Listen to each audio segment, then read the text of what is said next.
merciful. Venerable Principal and Vice Principal, eminent teachers and respected distinguished guests, let me have the honor to greet you good morning.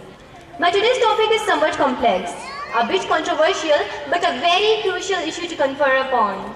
Because the progress and prosperity of planet Earth and its inhabitants called human beings rest upon this crucial issue. I am going to debate the issue of freedom of expression. First of all, let me clearly state what in fact freedom of expression is. Freedom of expression is inherent human right to voice one's opinions publicly without fear of censorship or punishment.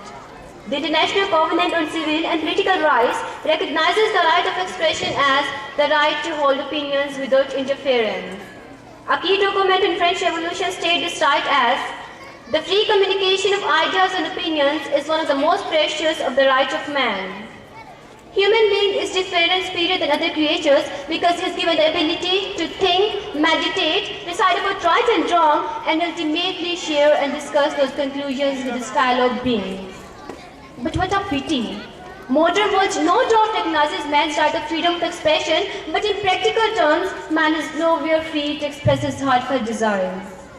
As soon as you raise a voice against the pharaohs of your milieu, you turn heretics, terribles, or in the end, murdered or executed discreetly.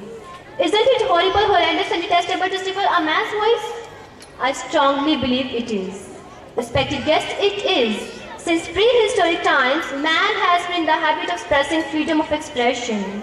Scientists, philosophers, thinkers, and even prophets are asked to withhold their voices.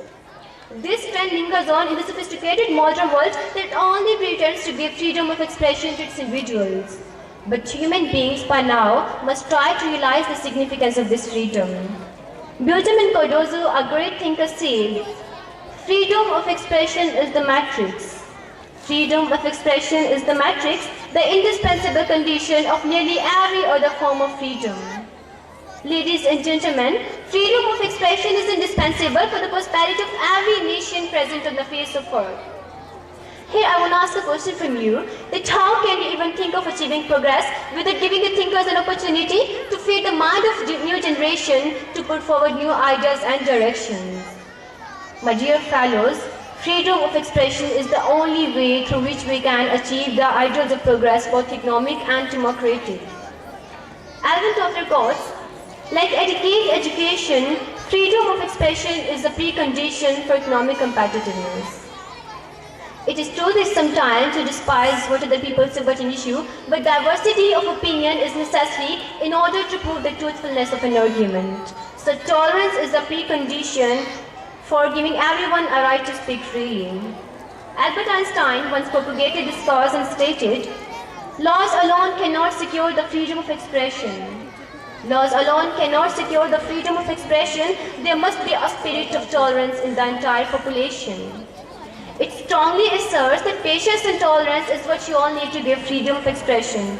But the person who is using this freedom must try to realize his duties towards the whole civilization.